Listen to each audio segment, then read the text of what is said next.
Please welcome with me our next speaker, giving her fourth project. The title of it is Scared Silly. Please welcome with me Brenda.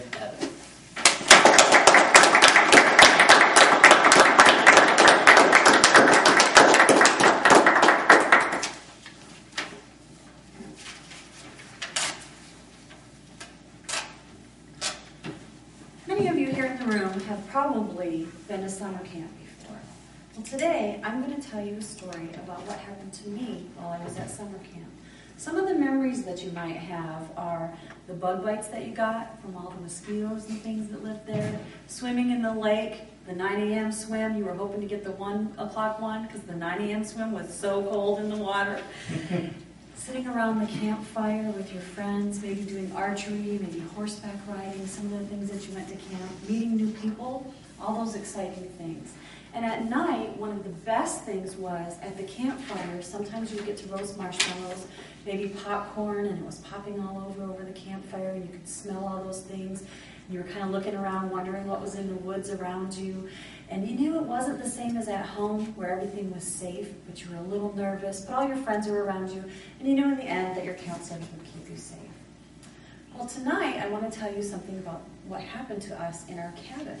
And if you remember the cabins, they were really long, and they had double bunks, and there were about 10 bunks on each side. So you had about 20 girls in our cabin, boys in the boys' cabin, about 20 girls all together there in the cabin, sleeping one on top of each other. And there was usually a window right between the bunks, so the top girl could peek over and look through the window, and the bottom girl could look up and peek through the window to see if anything was outside, or if the boys were sneaking by to throw some eggs or toilet paper or anything like that.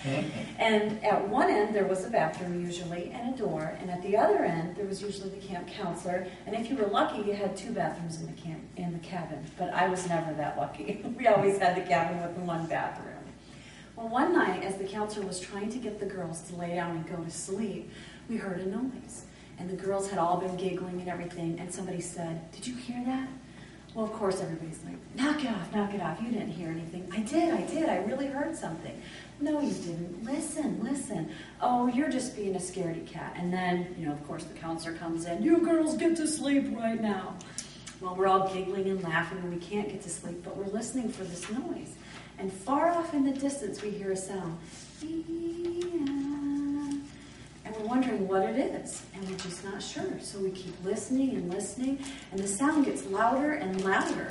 And now we're all quiet, which is unusual in the cabin at this time of night. And we're listening for the sound, and we hear it closer and closer.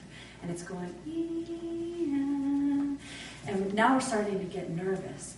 And we tell Miss Gina, our camp counselor, come listen. And she comes back, "Oh, you girls." And she says, "What now?" And we're like, listen, you can hear this sound. And she actually hears it. And she says, "Oh, it's probably nothing. Let me go outside and look."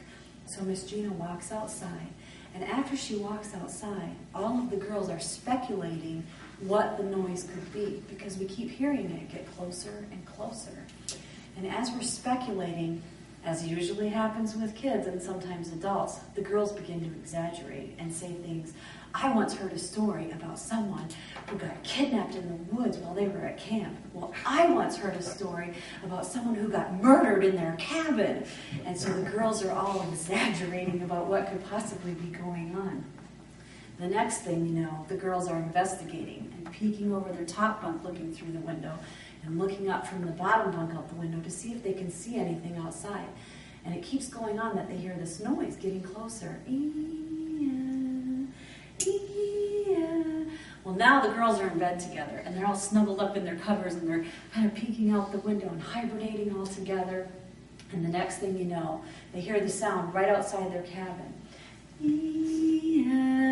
And it's really loud. And then they hear footsteps on the cabin steps, and they aren't sure what they are, and a scratching at the door and breathing, and they're terrified now because Miss Gina's not in the cabin with them, and they're remembering all the ghost stories around the campfire. They're thinking about the girl that got kidnapped, and even worse, the one that got murdered. And so they're about to just jump out of their skin because they're so scared. The next thing you know, you hear really loud right next to the cabin, and they don't know what it is. And something bumps against the cabin door, and then Miss Gina walks in, and she says, "Peaches, you were right here the whole time. Mr. John is looking for you, and he didn't know where you were." Well, what it was the camp dog had gotten out of the headmaster's cabin and was running around, and the dog's name was Peaches, and all we could hear was that funny noise, and our imaginations went wild with us, and we imagined that there were ghosts and goblins and murderers and all kinds of things out in the woods. And it was truly just Peaches, the camp dog, who came up to the steps, scared us half to death, but Miss Gina, of course, saved us all. And we didn't get to sleep till pretty late that night. Mr. Toastmaster.